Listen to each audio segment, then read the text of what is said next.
Bismillahirrahmanirrahim. Assalamualaikum warahmatullahi wabarakatuh.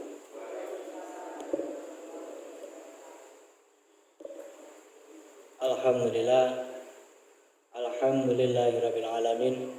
Wa bihi nasta'inu ala umuri dunya waddin. Wassalatu wassalamu ala asyrafil anbiya'i wal mursalin sayyidina wa maulana Muhammadin wa ala alihi wa sahbihi rasulillahi ajma'in. Amma ba'du. Puji syukur kehadirat Allah Subhanahu wa taala yang mana telah melimpahkan rahmat dan hidayahnya kepada kita semua berupa kesehatan jasmani dan rohani sehingga kita dapat berkumpul di Masjid Miftahul Iman ini dengan keadaan sehat walafiat. Amin ya rabbal alamin.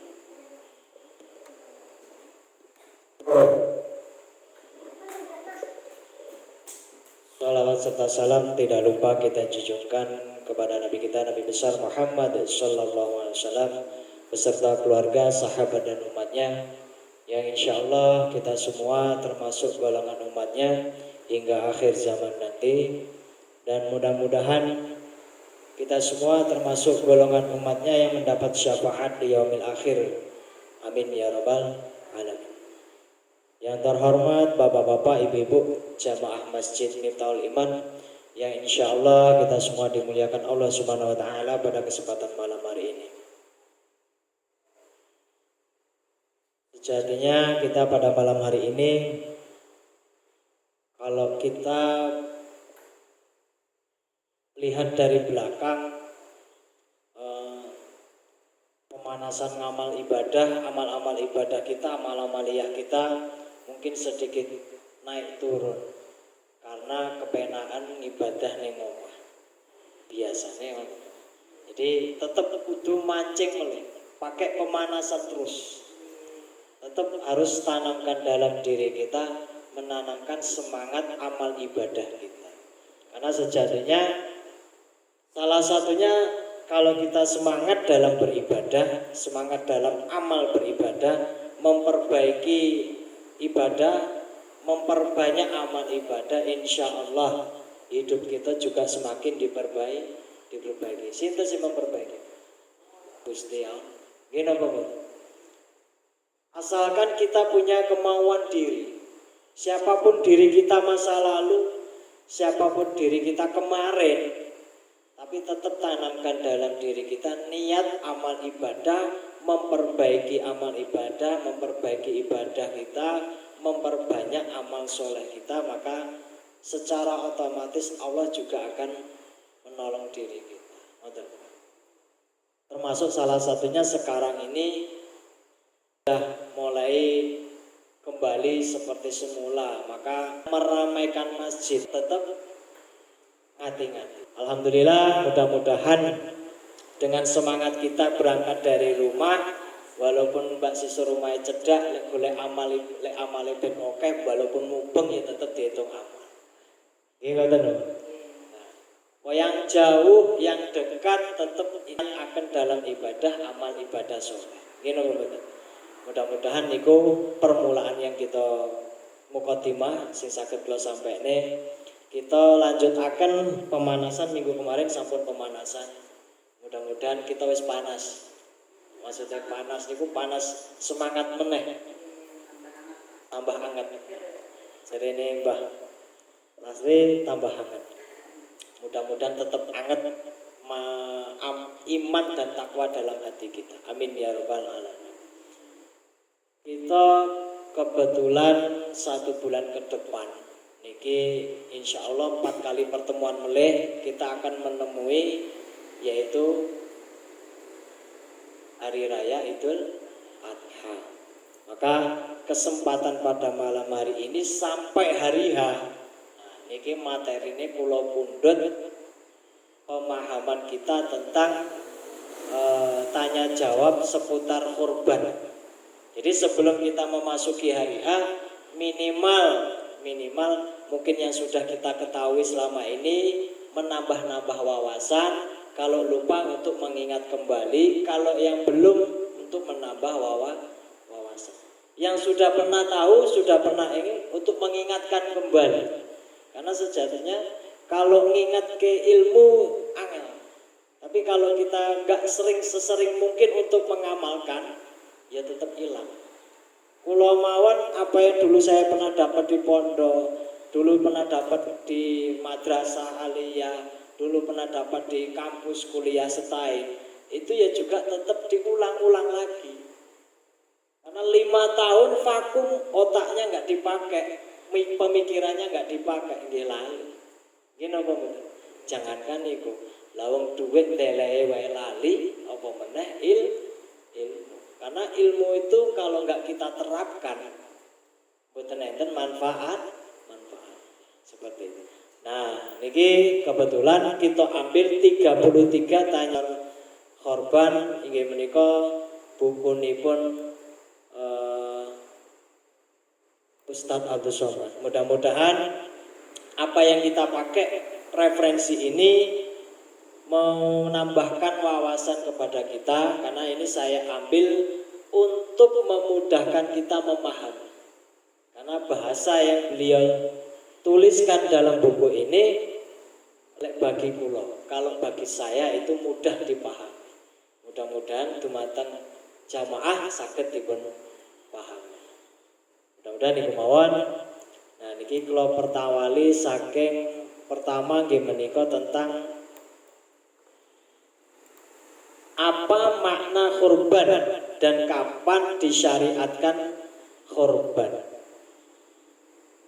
Apa makna kurban dan kapan disyariatkan kurban. Nah, dalam bahasa Arab kurban dikenal dengan al-udhiyah. Al-udhiyah. Makna menurut bahasa adalah hewan yang dikorbankan. Ingat Pak, hewan yang dikorbankan. Jadi secara bahasa Arab kurban dikenal dengan nama al-udhiyah. Maknanya menurut bahasa adalah hewan yang dikorbankan. Ngati-ngati, bukan duit yang dikorbankan, tapi hewan yang dikorbankan. Atau hewan yang disembelih pada hari Idul Adha. Jadi kambing, sapi, unta dan lain-lain yang sifatnya hewan ternak niku yang dikorbankan. Sedangkan menurut ahli fikih, al-udhiyah didefinisikan sebagai sebagai berikut. Wa minan na'ami taqarruban ila Allah taala mi yaumil 'id ilal akhiri ayyamit tasyrik. Hewan yang disembelih untuk mendekatkan diri kepada Allah Subhanahu wa taala sejak hari Idul Adha hingga hari-hari tasyrik. Hari tasyrik niku pinten? 11, 12, 13. 3 hari tasyrik. Kalau hari hanya 10 Zulhijjah. 11, 12, 13. Hewan yang disembelih untuk mendekatkan diri kepada Allah Subhanahu wa taala sejak hari Idul Adha hingga hari-hari tasyrik. Ini menunjukkan perbedaan Idul Fitri dengan Idul Adha. Kalau Idul Fitri 1 hari mulai dari azan maghrib puasa terakhir ya, mulai azan maghrib sampai besok pagi sholat id itu selalu bertakbir. Setelah selesai sholat id maka tidak perlu bertakbir lagi. Misalnya zuhur, asar, maghrib, maka setelah salam kita nggak perlu takbir. Itu kalau Idul Fitri. Kalau Idul Adha 11, 12, 13 3 hari masih mengumandangkan takbir setelah sholat Idul Adha. Jadi 11, 12, 13. Nah, ini perbedaannya Idul Fitri dengan Idul Adha. Kemudian itu kalau kita dalam bahasa Arab disebut dengan hewan yang dikorbankan. Kalau dalam menurut ahli fikih yaitu hewan yang disembelih atau untuk mendekatkan diri kita kepada Allah Subhanahu wa taala. Nah, niku mulai setelah sholat Id 11, 12, 13 hari Tasyrik. Niku perbedaannya Mbah antara Idul Fitri dengan Idul Adha. Nah, mungkin enten penjelasan meleh setelah pertanyaan-pertanyaan selanjutnya. Niki akan berkaitan. Kita sampai niki ngertos napa mboten perbedaannya antara Idul Fitri dengan Idul Adha. Kalau Idul Fitri nggak ada 3 hari Tasyrik, yang ada 1 Syawal. 1 Syawal itu haram kita berpuasa. Kalau masuk bulan Syawal mulai 2, 3, 4 dan seterusnya itu kita dianjurkan untuk puasa Syawal. Kalau dalam Idul Adha 11, 12, 13 itu masih dibolehkan memotong hewan kurban. Karena di sini secara fikih hewan yang disembelih berarti setelah sholat Id, kemudian hari ke-11-nya, hari 12, hari 13 itu masih boleh memotong hewan korban. Misal Masjid Miftahul Iman ini 10 ekor, orang rampung sedina, enggak selesai 1 hari. Misal nih Mbah, kita angen-angen mawon, mudah-mudahan terkabul. Amin. Gak mungkin selesai sehari, misalnya dilanjutkan besok, boleh nopo betul? Boleh, karena masih hari Tasyrik 11, 12, 13. Enggak selesai ke 11 hari 11-nya, sambung meleh besoknya lagi hari ke-12. Boleh napa betul? Boleh. Nah, niku Mbak. Tapi kalau disembelih sebelum sholat itu namanya sedekah. Berdadi daging biasa, hanya sekedar jadi makanan biasa, tapi tidak berbentuk pahala korban, tidak berbentuk ibadah korban. Jadi menyembelihnya hewan korban itu setelah sholat. Kalau disembelih sebelum sholat namine jagal sapi, hanya jadi daging biasa, tetap halal, dimakan halal karena disembelih dengan bacaan bismillah. Tapi nilai ibadahnya korban tidak ada. Paham ya, Mbak? Mudah-mudahan dipun sepahami. Yang kedua nggih menika, kapan ibadah korban dan disyariatkannya ibadah korban? Kapan? Nah, dalam ajaran Islam ibadah korban disyariatkan pada tahun kedua Hijriah. Dilihat dari aspek sejarahnya yang pertama nggih menika ibadah korban ada sejak zaman Nabi Adam alaihissalam. Jadi selama ini mungkin kita ngertine sejarah Nabi Ismail. Tapi ternyata mulai dari zaman Nabi Adam. Apa enak korban mas zamannya Nabi Adam? Apa ada korban? Zamannya Nabi Adam ada enggak? Coba. Ayo. Nah, ini gimana? Dalam sejarah Islam dari segi aspeknya korban ada sejak zaman Nabi Adam sebagaimana yang tercantum dalam Al-Qur'an. A'udzubillahi minasyaitonirrajim. Watlu 'alaihim naba'a nabi. Watlu 'alaihim naba'a bani Adam bil haqq idh qarraba qurbanan fataqabbala min ahadihima wa lam yutaqabbal minal akhiri. Qala la aqtulannak qala innama yataqabbalullahu minal muttaqin. Ceritakanlah kepada mereka kisah kedua putra Adam, Habil dan Qabil. Wajlu 'alaihim naba'a bani Adam bil haqq.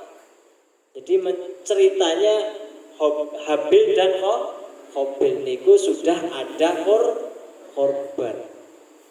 Apa kok iso enek korban? Sejak zamannya Nabi Adam. Karena Nabi Adam punya anak Habil dan Qabil. Maka diterima salah satu dari mereka berdua, Habil, dan tidak diterima dari yang lain yaitu Qabil. Kemudian Qabil berkata, "Aku pasti membunuhmu," berkata Habil. "Sesungguhnya Allah hanya menerima korban dari orang-orang yang bertakwa. Quran surat Al-Maidah ayat 27. Nah, niki lho ceritane Habil dan Qabil yang merebutkan pernikahan persilangan. Jadi ada korban karena pembunuhan pertama di muka bumi ini. Kisah Nabi Adam. Pernah kira ada? Kisahnya Nabi Adam. Pernah mojo? Mudah-mudahan diingat kembali memorinya. Nah, dari zaman Nabi Adam, kemudian ibadah kurban juga dilaksanakan di Khalilullah. Setelah Nabi Adam turun temurun, kemudian dilanjutkan lagi oleh Nabi Ibrahim. Baru kita masuk kisahnya Nabi Ibrahim dan Nabi Ismail. Singkat cerita, ini singkat cerita. Nabi Ibrahim mendapat wahyu tentang menyembelih anak-anaknya. Karena nopo itu adalah salah satu bentuk ujiannya Nabi Ibrahim untuk menguji keimanannya, menguji ketakwanya Nabi Ibrahim.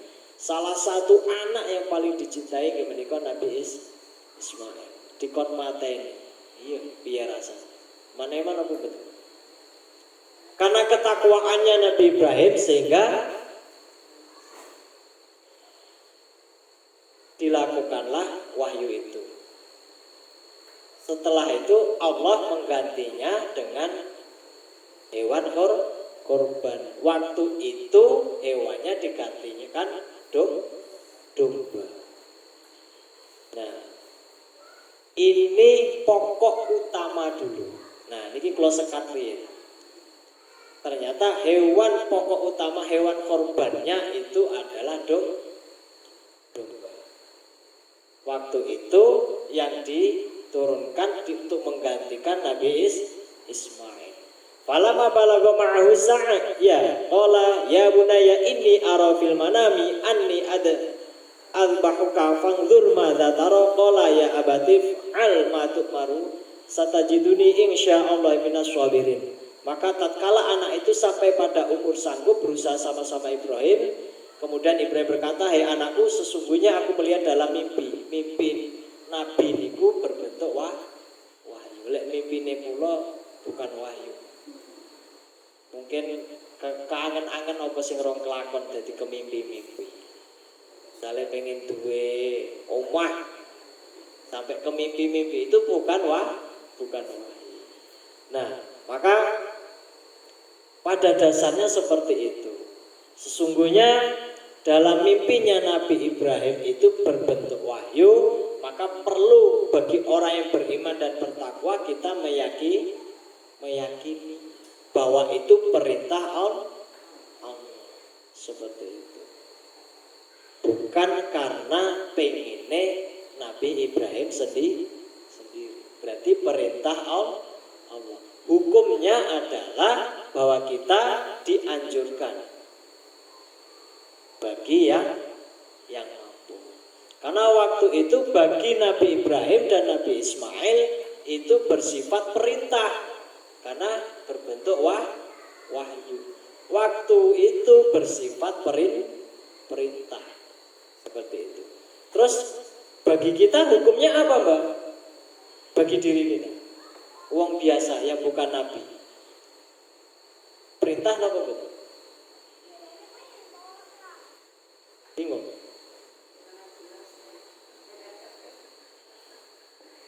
Nah, maka sejatinya dalam ayat Al-Quran itu kita disuruh untuk melaksanakan ibadah korban, untuk mendirikan sholat kemudian berkorban. Berarti perintah.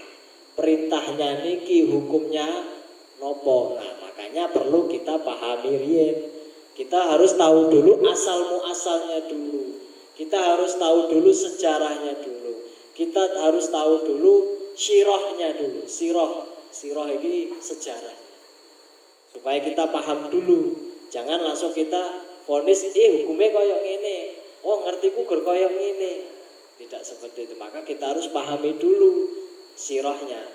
Nah, kemudian ibadah kurban juga dilaksanakan oleh Nabi Ibrahim. Nabi Adam, di zaman Nabi Adam juga ada. Kemudian di zaman Nabi Ibrahim juga ada. Kemudian apa dasar hukum disyariatkannya kurban? Nah, ini kita masuk yang ketiga. Apakah dasar hukum disyariatkannya kurban? Apa dasar hukumnya? Ibadah kurban itu disyariatkan berdasarkan Al-Quran, berdasarkan hadis, dan kemudian berdasarkan ijtima ulama. Dalam sebuah hadis, dalam sebuah Al-Quran, kemudian kesepakatan para ulama. Kemudian dalilnya putih. Dalil dari Al-Quran antara lain dia menikah fasholli li rabbika wanhar. Fasholli, maka dirikanlah sholat. Fasholli, maka dirikanlah sholat li rabbik, karena Tuhanmu. Wanhar, dan berkorban. Niku Quran surat Al-Kautsar ayat 2. Niku dalil yang disyariatkan kita, hukum dasarnya berkorban. Berarti niki perintah Allah, dasar hukumnya. Niki kita lihat dari segi dalil Al-Quran. Maksudnya Al-Quran itu dawe Gusti Allah. Niki dawe Gusti Allah, hukum dasarnya berkorban tadi. Fasholli li rabbika wanhar, maka dirikanlah sholat karena Allah dan berkorban. Kemudian selanjutnya ada mulai dalilnya wal budna ja'alnaha lakum min sya'airillah, dan telah kami jadikan untuk kamu unta-unta sebagian dari syiar Allah Subhanahu wa taala. Quran surat Al-Hajj ayat 36. Dari dawai Gusti Allah yang kita ambil dari Al-Quran, Quran surat Al-Kautsar fasholli li rabbika wanhar, kemudian wal budna ja'alnaha lakum min sya'airillah, itu bentuk hewan korban yang disyariatkan seperti itu. Jadi dasar hukumnya adalah perintah Allah. Nah, saat ini konteksnya dasar hukum perintah itu antara mampu dan tidak mampu. Nah, turun meleh pemahamannya. Maka kita pahami riyen dasar hukumnya dari Al-Quran fasholli li rabbika wanhar. Niku dawuhe Gusti Allah. Senes dawuhe kula, Mbak. Senes dawuhe hadis nggih. Fasholli li rabbika wanhar, dawuhe Gusti Allah. Disyariatkan untuk berkorban. Dilanjut kelima, apakah dalil ibadah korban dari sunnah? Apakah dalil ibadah korban dari sunnah? Dalil dari sunnah antara lain niki saking hadis riwayat Al-Hakim Ibnu Majah At-Tirmizi. Ma'amila adamiyun min amalin yauman nahri ahabba ilallahi min iraqatid dam. Innaha la ta'ti yaumal qiyamah biquruniha wa ash'ariha wa adlafiha. Wa inna dama la yaqa'u minallahi bimakanin qabla ay yaqa'a minal ardi fatibu biha nafsan. Tidaklah seorang manusia melakukan suatu amal pada hari nahar, an-nahar, hari raya korban 10 Zulhijjah, yang lebih dicintai oleh Allah Subhanahu wa taala dari menumpahkan darah. Maksudnya menumpahkan darah niku mboten gelut, tapi menyembelih korban. Tidaklah seorang manusia melakukan suatu amal pada hari raya Idul Adha yang lebih dicintai oleh Allah Subhanahu wa taala daripada menumpahkan darah. Maksudnya menyembelih hewan korban. Sesungguhnya hewan korban itu akan datang pada hari kiamat dengan tanduk, dengan bulu dan kukunya. Sesungguhnya Allah Subhanahu wa taala telah menerima niat berkorban itu sebelum darahnya jatuh sampai ke tanah. Maka bersihkanlah jiwamu dengan beribadah korban. Nah, itu dari hadis Al-Hakim Ibnu Majah dan At-Tirmizi. Berarti kita dalam dalil sunnah, dalam hadisnya kita niku dianjurkan menumpahkan darah, yaitu maksudnya menyembelih hewan korban di hari An-Nahar. di hari nahar, yaitu 10 Zulhijjah, yaitu Idul Adha. Dari hadis niki Mbah, penting kita paham bahwasanya niki sebenarnya yang penting yang tahun ini melakukan yang kocokane masuk, sing nembus ibadah korban iki kudune melu. Hari hanya nanti, ya kan? Memang harus kita disunahkan untuk menyaksikan sembelihan hewan korban. Kalau kita mampu, kalau kita bisa, maka melakukan sendiri sembelihan. Kalau mampu dan kalau bisa. Terus kalau perempuan piye Mas? Wis genah gak mampu, wis genah gak bisa. Apakah dapat gak sunahnya menyembelih sendiri? Dapat maupun betul? Ada, tanpa harus melakukan sembelih sendiri, ada yang bisa dilakukan. Yaitu mulai tanggal 1 sampai tanggal 10 puasa. Puasa nomor.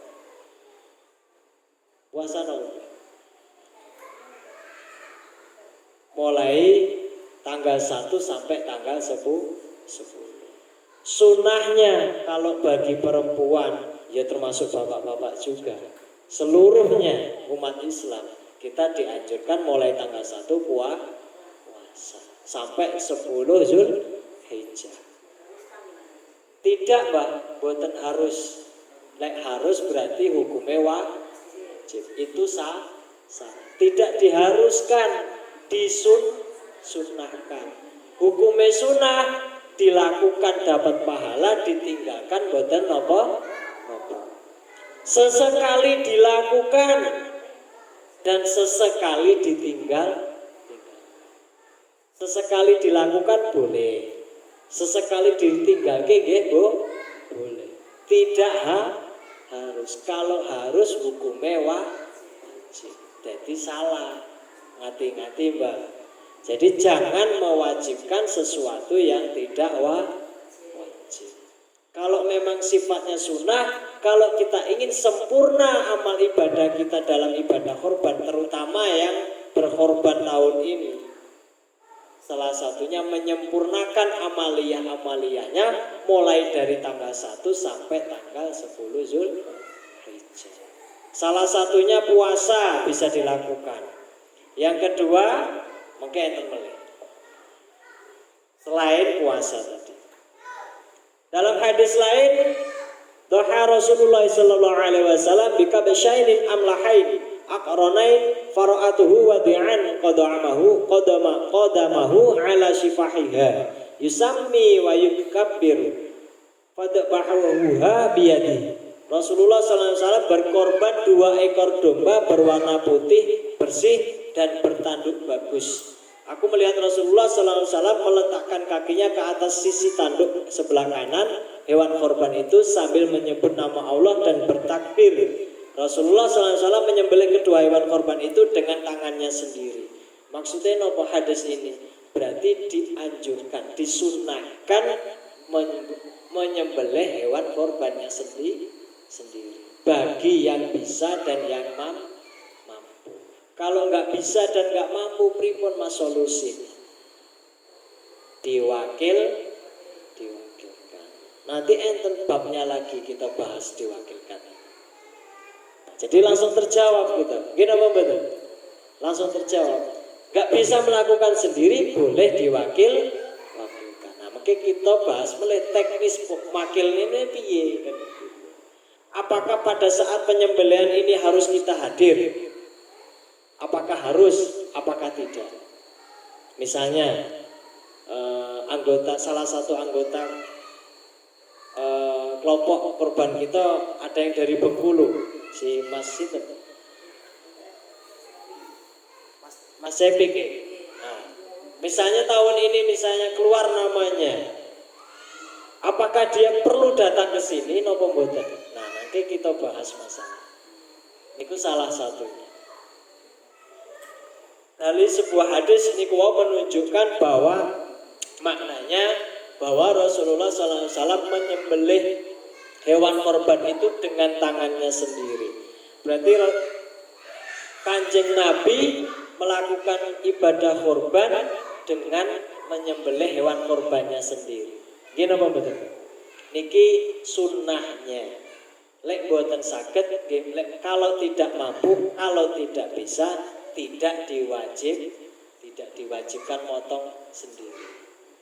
Bahaya, ora iso jenengan meksa iso, bahaya. Kula mawon sing pertama kali tahun kemarin, pertama kali kula kuwi ya wis dredeg. Bayang, seumur hidup pengalaman pertama nyekel parang 40 cm. Ayo, wis kejet-kejet pengalaman kula. Kalau di tahun pertama kelompok 21 1439 tasih denangi alih almarhum. Tasih mampu membantu nyekel parange almarhum. Dan tahun kemarin ngerasa lidi. Itu pengalaman pertama kali. Ngoten mawon sik mogel. Kepilih belah dhewe. Kalau sudah pertama kali melakukan insya Allah. Tapi tetap kita ambil pelajarannya. Niku walah sekatus wingi kula sampai nih yang saya sampaikan kemarin. Apapun orang yang beriman itu selalu ambil ilmunya, ambil wawasannya, ambil hikmahnya. Kalau kita beriman dan bertakwa, niatnya ibadah, nilainya ibadah dan berpahala, penting kita ambil ilmu. Nyembelih niku nggih kudu duwe ilmunya. Gini apa betul? Pulau mawon saya sendiri belum praktek. 1 bulan sebelum hari yang motong niku Mbak.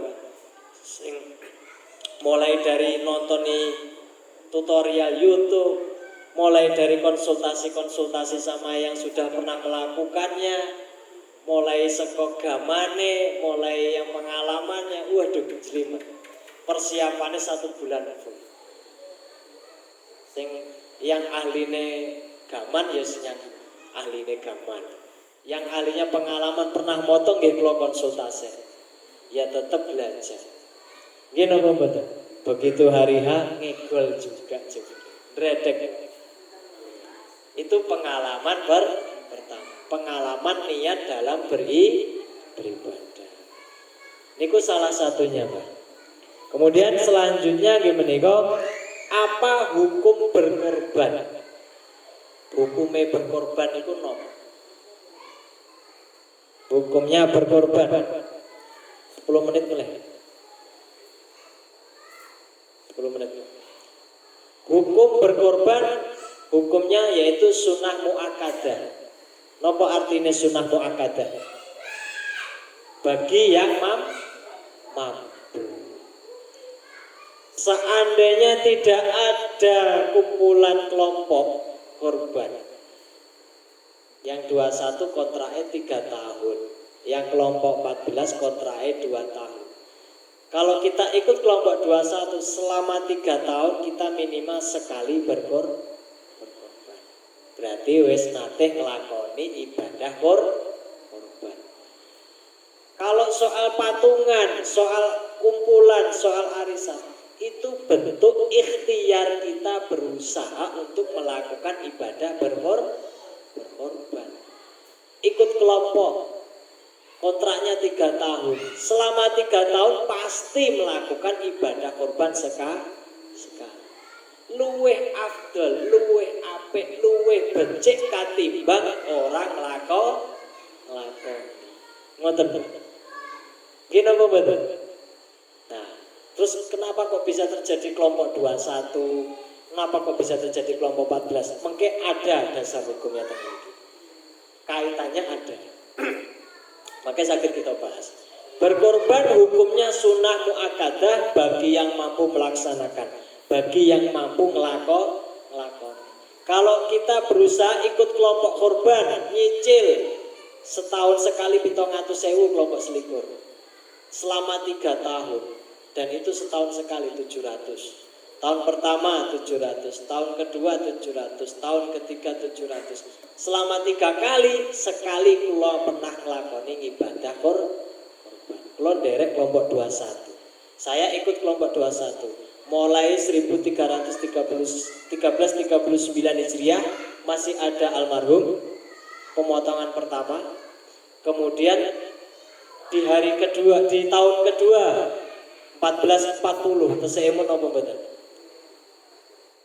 Masih ingat kan? Nah, di tahun ketiga kontrak kula 3 tahun di kelompok 21 sampun mantuk. Stafet lanjut kula pindah kelompok 14. Selama 3 tahun kula pun nate nglakoni ibadah sekali. Sae napa mboten? Sae napa mboten? Selama 3 tahun kalau kita berniat ngumpulke duit dhewe arep kurban dhewe kira-kira ketekan apa mboten? Kalau diniatakan insya Allah ketekan. Tapi kalau dengan ikhtiar kita ikut kelompok berkorban, insya Allah kelakon wis pasti.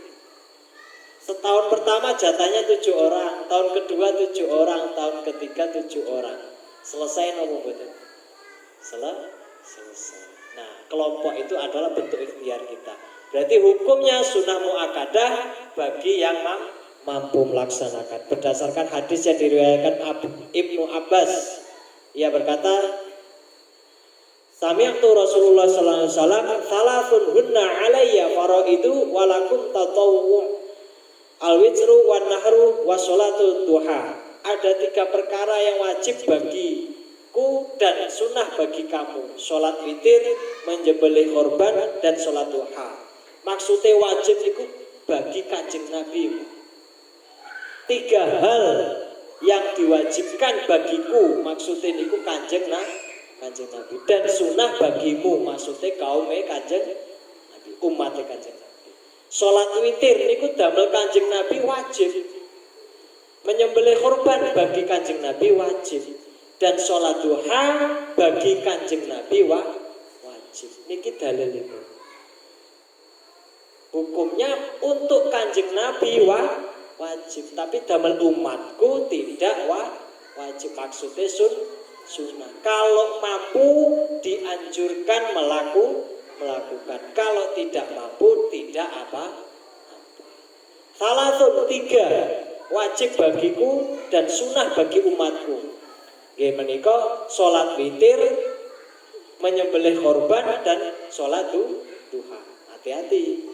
Salat duha itu wajib bagi Kanjeng Nabi, sunnah bagi kita. Kalau kita mampu berarti muakkadah, dianjurkan. Kalau nggak mampu boten nopo. Gitu Pak.